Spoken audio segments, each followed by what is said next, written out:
Welcome students 12th standard chemistry public எக்ஸாமுக்கான paper presentation தான் இந்த வீடியோவில் பார்க்க போகிறோம். இந்த பேப்பர் பார்த்தீங்கன்னா பப்ளிக் எக்ஸாம் எழுதின ஒரு ஸ்டூடெண்ட்டோட ஒரிஜினல் ஆன்சர் ஸ்கிரிப்டை தான் பார்த்துட்ருக்கீங்க. அவர் பார்த்தீங்கன்னா 70க்கு 63 மார்க்ஸ் ஸ்கோர் பண்ணியிருக்காரு. இந்த வீடியோவில் பார்த்தீங்கன்னா அவர் எப்படி இந்த மார்க்ஸை ஸ்கோர் பண்ணார், எப்படிலாம் ரைட் பண்ணியிருக்காரு, கம்பல்சரி ப்ராப்ளம்ஸ்லாம் எப்படி அட்டன் பண்ணியிருக்காரு, அப்புறம் பார்த்தீங்கன்னா ரியாக்ஷன்ஸ்லாம் எப்படி எழுதியிருக்காரு நம்ம டீட்டெயிலாக பார்க்கலாம். வீடியோ ஸ்கிப் பண்ணாமல் ஃபுல்லாக பாருங்கள். இந்த வீடியோ பார்த்தீங்கன்னா உங்களோட பப்ளிக் எக்ஸாமுக்கு ரொம்ப யூஸ்ஃபுல்லாக இருக்கும். மறக்காமல் நம்ம சேனலை சப்ஸ்கிரைப் பண்ணி வச்சுக்கோங்க, தொடர்ந்து சப்போர்ட் பண்ணுங்கள். வாட்ஸ்அப் குரூப்போட லிங்க் பார்த்தீங்கன்னா டிஸ்கிரிப்ஷனில் கொடுத்துருக்கேன், அதை தொட்டு வாட்ஸ்அப் சேனல்லையும் ஜாயின் பண்ணிவிடுங்க.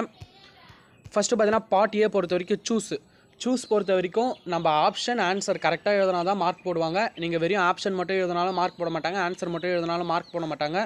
1 மார்க்ஸ் பொறுத்த வரைக்கும் மேக்ஸிமம் புக் பேக்கில் இருக்க 1 மார்க்ஸை தெளிவாக கவர் பண்ணாலே நீங்கள் ஒரு 12 ஆர் லெவல் கிட்ட நீங்கள் அட்டன் பண்ணிடலாம். இவர் பார்த்தீங்கன்னா 1 மார்க்ஸ் எல்லாமே சூப்பராக அட்டன் பண்ணி 15 மார்க்ஸ் ஸ்கோர் பண்ணிட்டாரு. எல்லாமே பார்த்தீங்கன்னா காலம் கிரியேட் பண்ணியிருக்காரு பாருங்கள், அந்த ஆப்ஷனுக்கே ஒரு தனி காலம் கிரியேட் பண்ணியிருக்காரு. அப்படி அப்படி பார்த்தா தான் பேப்பர் வந்து பார்த்தீங்கன்னா நீட்டாக இருக்கும். மேக்ஸிமம் 1 மார்க்ஸ் பார்த்தீங்கன்னா ஸ்டார்டிங்கில் 1 மார்க்ஸே எழுதுங்க. நீங்கள் வந்து உங்களுக்கு 5 மார்க்ஸ் தெரிஞ்சாலும் நீங்கள் 1 மார்க்ஸ் எழுதிட்டு அதுக்கப்புறம் உங்களுக்கு 5 மார்க் தெரியுதோ, 3 மார்க் தெரியுதோ, 2 மார்க் தெரியுதோ அதை ஸ்டார்ட் பண்ணுங்கள். ஏன்னா ஸ்டார்டிங்கில் 1 மார்க் எழுதுங்க. 1 மார்க் பொறுத்த வரைக்கும் மேக்ஸிமம் ஒரு 10 1 மார்க்ஸ் கிட்டே எல்லாருமே கரெக்டாக எழுதிடுவீங்க. அந்த ஒரு 5 1 மார்க்ஸ் கிட்ட தான் வந்து பார்த்திங்கன்னா கொஞ்சம் ஒரு 3 ஆர் 4 வந்து இன்னர் இருக்கும். அதனால் நம்ம 1 மார்க்கே நம்ம கரெக்டாக ஃபஸ்ட்டு ப்ரெசென்ட் பண்ணிட்டோன்னா நம்ம பேப்பர் மேலே அவங்களுக்கு ஒரு நம்பிக்கை இருக்கும், இந்த பேப்பர் நல்லா தான் எழுதியிருப்பாங்க அப்படின்னு. அதனால் அது பார்த்திங்கன்னா நம்மளுக்கு ஒரு அட்வான்டேஜ். அதனால் ஸ்டார்டிங்கில் 1 மார்க்ஸ் ரைட் பண்ணுங்கள். நெக்ஸ்ட்டு பார்த்தீங்கன்னா பார்ட் 2 பொறுத்த வரைக்கும் 2 மார்க்ஸ் பொறுத்த வரைக்கும் 17th question classification of elements எழுதியிருக்காரு. அப்போ டங்ஸ்டன், ருதனியம், புரோமத்தியம், ஐன்ஸ்டீனியம் இந்த 4 கிளாஸிஃபிகேஷன் எழுதியிருக்காரு. அது டி பிளாக், எஃப் பிளாக்னு ஒவ்வொன்றுத்துக்குமே ½ மார்க் கொடுத்து பார்த்தீங்கன்னா 2 மார்க் கொடுத்துட்டாங்க. Next hydrate isomerism of CrCl3.6H2O. நீங்கள் ஒவ்வொரு 2 மார்க் 3 மார்க் 5 மார்க் எழுதுகிறப்ப சப்டாபிக் போட்டு எழுதுங்கப்பா. அது திருத்துறவங்களுக்கு பார்த்தீங்கன்னா ரொம்ப ஈஸியாக இருக்கும். அதனால் சப்டாபிக் போட்டு எழுதுங்க. சப்டாப்பிக்கே நீங்கள் ப்ளூ பெனில் தான் எழுதுவீங்க, ஏன்னா நீங்கள் ஒரு பென் தான் யூஸ் பண்ண போகிறீங்க. சப்டாபிக் போட்டுட்டு அண்டர்லைன் பண்ணி காமிங்க, அது ரொம்ப ஹெல்ப்ஃபுல்லாக இருக்கும். அப்போ இது பார்த்தீங்கன்னா CrH2O6Cl3 அதுக்கு நேம் எழுதிட்டாரு. அப்புறம் அதுக்கு நேம் கொடுத்துருக்காரு. அதுக்கு பார்த்தீங்கன்னா ஒவ்வொன்றுத்துக்கும் 1 மார்க்கு 2 மார்க் கொடுத்துட்டாங்க. அதில் எப்படி எழுதியிருக்காருன்னு பாருங்கள். நெக்ஸ்ட்டு வாய்டு அந்த கொஷின் பார்த்துக்கோங்க. அப்புறமேட்டா லூவிஸ் ஆசிட்னா டெஃபினிஷன் இருக்கணும். கன்ஃபார்ம் எக்ஸாம்பிள் இருந்தால் எக்ஸாம்பிள் எழுதுங்க. ஏன்னா நமக்கு எக்ஸாம்பிள் இருக்கிற கொஷின்ஸ்லாம் பார்த்தீங்கன்னா நம்ம எக்ஸாம்பிளுக்கே 1 மார்க் இல்லை ½ மார்க்கு கொடுப்பாங்க. அதுலேயே அவங்க கிவ் அண்ட் எக்ஸாம்பிள்னு கேட்டாங்கன்னா நம்ம கன்ஃபார்ம் எக்ஸாம்பிள் எழுதி தான் ஆகணும். ஏன்னா எக்ஸாம்பிளுக்கு கன்ஃபார்ம் 1 மார்க்காச்சும் இருக்கும் அவங்க கொடுத்துட்டாங்கன்னா. அதனால் எக்ஸாம்பிள்ஸ்லாம் பார்த்துக்கோங்க. இவர் பார்த்தீங்கன்னா எக்ஸாம்பிள்ஸும் எழுதியிருக்காரு. BF3 எழுதியிருக்காரு, Fe2+ எழுதியிருக்காரு. அப்புறம் லூவிஸ் ஆசிட், லூவிஸ் பேஸ். அப்போ லூவிஸ் ஆசிடுக்கு 1 மார்க்கு, லூவிஸ் பேஸுக்கு 1 மார்க்குன்னு கொடுத்துருப்பாங்க. அப்புறம் பார்த்தீங்கன்னா பஃபர்னு என்னென்னு எழுதியிருக்காரு. அப்புறம் பார்த்தீங்கன்னா எக்ஸாம்பிளோட எழுதியிருக்காரு. குட் எக்ஸாம்பிள் ஃபார் ஜெல்லுன்னு எழுதிட்டு அதுக்கப்புறம் பார்த்தீங்கன்னா சாலிட் லிக்விட் அதை மென்ஷன் பண்ணி எழுதியிருக்காரு.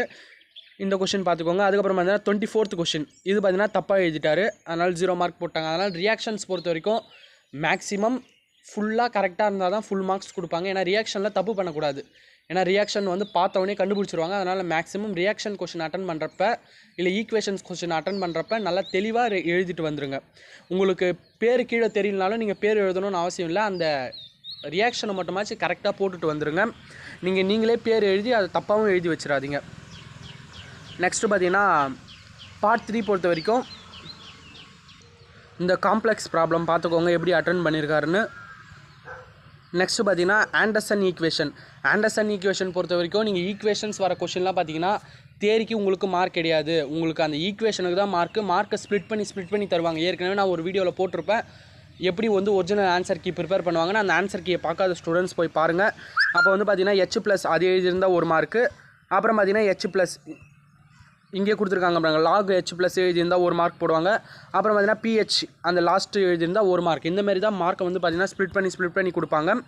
Next 28 cathodic protection method. இது ஃபுல்லாக தியரி கொஷின்ஸ் தான். அப்போ 3 மார்க்னால் மேக்ஸிமம் ஒரு 4 பாயிண்ட்டாச்சும் எழுதுங்கப்பா. ஏன்னா நமக்கு 3 பாயிண்ட் எழுதினாலே போதும். உங்கள் ஆன்சர் கீழே 3 பாயிண்ட் தான் கொடுத்துருப்பாங்க. இதனால் 1 பாயிண்ட் எதுனா தப்பானா கூட அவங்க இன்னொரு பாயிண்ட்டை கன்சிடர் பண்ணிப்பாங்க. அதனால் மேக்ஸிமம் 3 பாயிண்ட் எழுதுங்க. ஒவ்வொரு பாயிண்ட்டுமே மேக்ஸிமம் 3 லைன்ஸ் ஆர் 4 லைன்ஸ் எழுத பாருங்கள். நீங்கள் ஒவ்வொரு பாயிண்ட்டை ஒவ்வொரு பேராமீட்டரில் எழுத வேணாம். ஒரு 3 லைன் 4 லைன் எழுதினாலே கரெக்டாக எழுதினாலே போதுமானதாக இருக்கும். அப்புறம் டாலரன்ஸ் ரியேஜென்ட்னா கன்ஃபார்ம் எது மெயின்னா அந்த ஈக்குவேஷன்ஸுக்கு தான். அந்த ஈக்குவேஷனை கரெக்டாக போட்டாலே உங்களுக்கு மார்க் கொடுத்துருவாங்க. 3 மார்க்கு வேணும்னா நீங்கள் வந்து பார்த்தீங்கன்னா அந்த ஈக்குவேஷனுக்கே ஃபுல் மார்க் கொடுத்துருவாங்க. அப்படி இல்லைனா அந்த ஈக்குவேஷன் பார்த்தீங்களா, அந்த ரியாக்டண்ட் ப்ராடக்ட் நேம் உங்களுக்கு கன்ஃபார்ம் தெரியும். அதை வச்சு நீங்களே எக்ஸ்ப்ளனேஷன் நீங்கள் கொடுத்துருங்க. சரிங்களா, எக்ஸ்ப்ளனேஷன் நீங்களே கொடுத்துருங்க. நீங்கள் எக்ஸ்ப்ளனேஷன் தனியாக படிக்க வேண்டிய அவசியம் இல்லை. இவர் பார்த்தீங்கன்னா எப்படி எழுதியிருக்காரு பாருங்கள். நெக்ஸ்ட்டு பார்த்தீங்கன்னா அட்வான்டேஜஸ் ஆஃப் ஃபுட் அடிட்டிவ்ஸ். இதுக்கு பார்த்தீங்கன்னா கொஞ்சம் தப்பாக எழுதியிருக்காரு. ஒவ்வொரு பாயிண்ட் மொத்தமாக எத்தனை பாயிண்ட் எழுதியிருக்காருன்னா 5 பாயிண்ட் கிட்ட எழுதியிருக்காரு. ஆனால் அதில் நிறைய தப்பு இருக்குது. சாரி 10 பாயிண்ட் கிட்ட எழுதியிருக்காரு. ஆனால் நிறைய தப்பு இருக்குது. நம்ம மேக்ஸிமம் 5 பாயிண்ட் எழுதினாலும் 5 பாயிண்ட்டுமே கரெக்டான பாயிண்ட்டாக எழுதுங்க. அப்படி தெரியலன்னு கதையாக நீங்கள் மட்டும் எழுதாதீங்க. அந்த கொஷினுக்கு தகுந்த மாதிரி தான் நம்ம எழுதணும். 3 மார்க்காக இருந்தால் 3 மார்க் அளவு தான் எழுதணும். அப்புறம் அயனைசேஷன், என்தால்பி அதுவும் தப்பாக எழுதிட்டார். இதில் தான் மார்க் போயிடுச்சு. மற்றபடி மீதி எல்லாமே ஸ்கோர் பண்ணிட்டாரு. அப்புறம் பார்ட் 4 வெரி இம்பார்ட்டண்ட் கொஷின் பார்த்தீங்கன்னா ஜோன் ரிஃபைனிங் ப்ராசஸ். அப்போ டைக்ராம் வந்து பார்த்தீங்கன்னா உங்கள் புக்கில் இருக்காதுப்பா. ஆனால் டைக்ராம் வந்து பார்த்தீங்கன்னா ப்ரீவியஸ் இயர் புக்கெல்லாம் கொடுத்துருப்பாங்க, இல்லை கைட்லலாம் கொடுத்துருப்பாங்க. டைக்ராம் உங்களுக்கு தெரிஞ்சதுன்னா அதை வரைஞ்சிருங்க. ஏன்னா டைக்ராமுக்கு 1 மார்க் கொடுப்பாங்க. அப்புறம் பார்த்தீங்கன்னா ஜோன் ரிஃபைனிங் ப்ராசஸே நீங்கள் எப்படி அட்டன் பண்ணணும்னா ஃபஸ்ட்டு பிரின்சிபல் எழுதணும். பிரின்சிபலுக்கு கன்ஃபார்ம் 1 மார்க் இருக்குது. பிரின்சிபல் என்னன்னா ஃப்ராக்ஷனல் கிறிஸ்டலைசேஷன். நீங்கள் பிரின்சிபல்னு போட்டு ஃப்ராக்ஷனல் கிறிஸ்டலைசேஷன் எழுதி வச்சிங்கன்னா கன்ஃபார்ம் 1 மார்க் கொடுப்பாங்க. அதுக்கப்புறம் பார்த்தீங்கன்னா அதோட கன்ஸ்ட்ரக்ஷன் எழுதி அப்புறம் ஒர்க்கிங் எழுதணும். இந்தமாரி சப்டாப்பிக்காக பிரித்து தான் எழுதணும். அப்படின்னா பிரின்சிபல் எழுதிட்டு டேரெக்டாக நீங்கள் வந்து ஜோன் ரிஃபைனிங் ப்ராசஸ்னு போட்டு கூட நீங்கள் ஃபுல்லாக எழுதிடலாம்.